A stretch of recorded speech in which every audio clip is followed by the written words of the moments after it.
Yesus menjelaskan untuk meminum cawan penderitaan yang artinya secara metaforis itu adalah untuk mendapatkan kepuasan seseorang.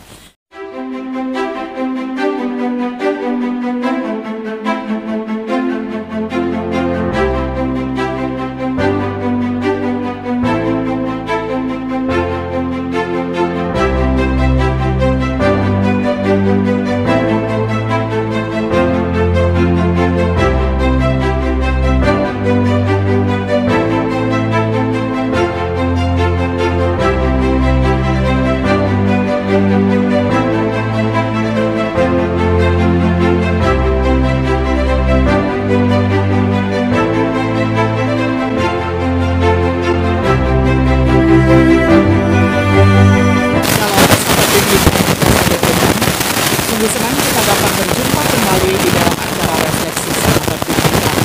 Pada hari ini kita tiba pada episode yang ke-60 di dalam serial pembahasan kitab Injil Markus dengan tema Piala dan Baptisan. Saya akan bacakan firman Tuhan untuk kita semuanya dari Injil Markus 10 ayat 35 sampai 40. Saya akan bacakan untuk kita semuanya di dalam terjemahan sederhana Indonesia. Sesudah itu, Yakobus dan Yohanes, anak-anak Zebedius, datang kepada Yesus dan berkata, "Guru, kami minta supaya engkau melakukan sesuatu untuk kami." Lalu Yesus bertanya, "Apa yang kalian kehendaki untuk aku perbuat bagimu?" Lalu jawab mereka, "Waktu engkau menjadi raja nanti dan duduk di atas tahta kerajaanmu, izinkanlah kami berdua untuk duduk di sebelah kanan dan di sebelah kiri di dalam kemuliaan-Mu." Tetapi jawab Yesus, "Kalian tidak mengerti apa yang kalian minta. Apakah kalian sudah siap menerima penderitaan seperti yang akan aku alami? Apakah kalian bisa memikul kesusahan besar yang akan aku alami nanti?" Jawab mereka, "Kami bisa." Lalu kata Yesus, "Memang kalian akan menderita dan memikul kesusahan besar sama seperti yang akan aku alami. Tetapi aku tidak mempunyai hak untuk memilih siapa yang akan duduk di sebelah kananku atau di sebelah kiriku, karena kedua kursi itu disiapkan untuk orang yang sudah dipilih oleh Allah." Sampai sedemikian jauh pembacaan firman Tuhan dari Injil Markus 10 ayat 35 sampai 40. Sahabat Biblika yang dikasihi oleh Tuhan, di dalam perjalanannya ke Yerusalem, sesaat sebelum penangkapannya, Yesus menerima permintaan yang tidak biasa ataupun tidak lazim dari Yakobus dan Yohanes bersama dengan ibu mereka, dapat dibaca di dalam Injil Markus dan juga Matius, agar Yesus melakukan apa yang mereka minta, yakni secara khusus kehormatan duduk di sebelah kiri dan kanannya di dalam kemuliaan kerajaannya. Tangkapan Yesus ada dua kali. Yang pertama adalah tentang meminum cawan penderitaan. Yang kedua adalah permintaan mereka, bukan Yesus yang menentukan, tetapi Bapa yang menentukan. Di dalam pelajaran kita pada hari ini, kita akan berfokus pada cawan dan baptisan yang Yesus maksudkan, yang umumnya dipahami sebagai piala atau baptisan. Yang pertama-tama, mari kita baca ataupun kita renungkan dari penderitaan sebagaimana yang dijelaskan. Yesus menjelaskan untuk meminum cawan penderitaan yang artinya secara metaforis itu adalah untuk mendapatkan kepuasan seseorang. Bisa dibaca di dalam Mazmur 23 ayat 5, yakni ketika Daud merasa sangat puas ketika dia menerima piala kebajikan dari Tuhan, bahkan di hadapan para lawan-lawan dan musuh-musuhnya.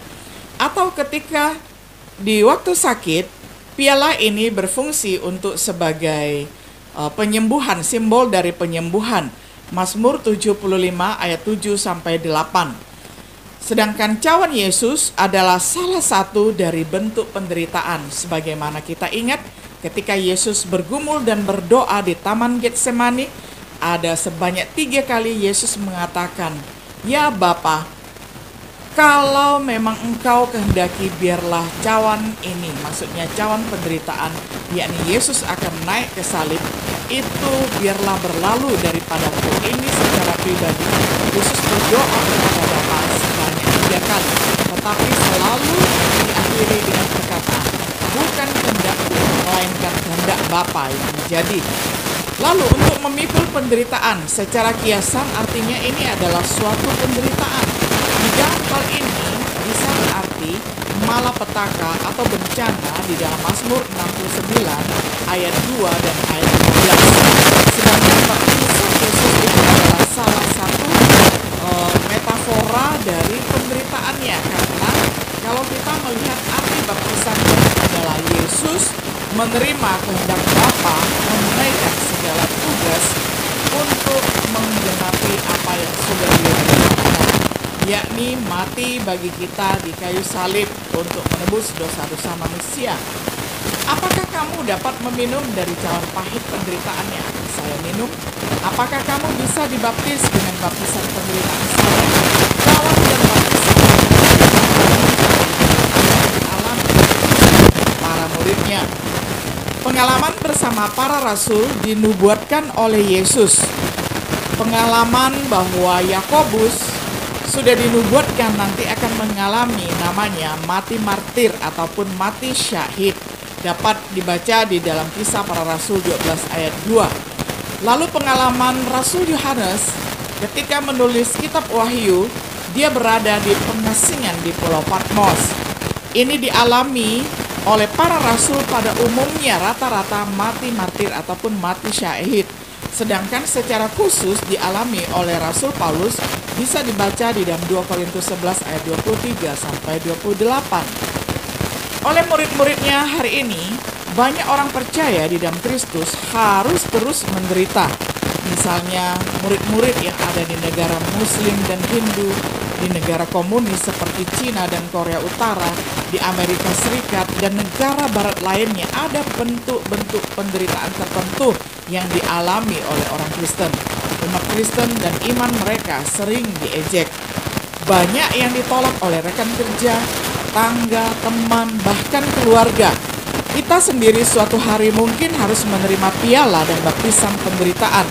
Setelah memperhatikan bagaimana cawan dan baptisan digunakan di dalam teks, kita merujuk kepada penderitaan, mungkin akan tepat untuk memperhatikan bagaimana mereka juga digunakan di dalam konteks yang berbeda.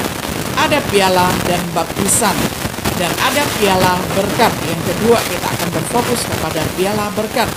Ada cawan yang memberkati kita waktu kita merayakan perjamuan kudus.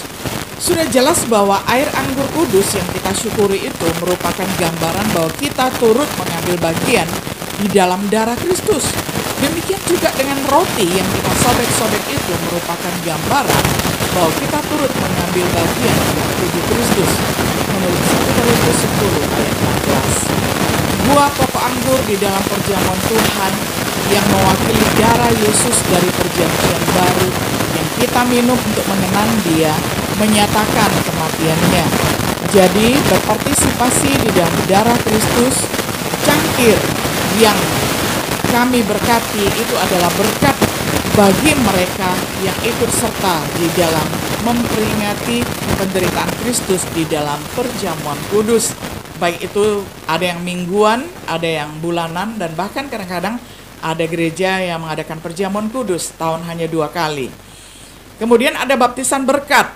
Ada baptisan yang diperintahkan untuk semua orang sebagaimana dikatakan di dalam Matius 28 ayat 19, Markus 16 ayat 15 sampai 16.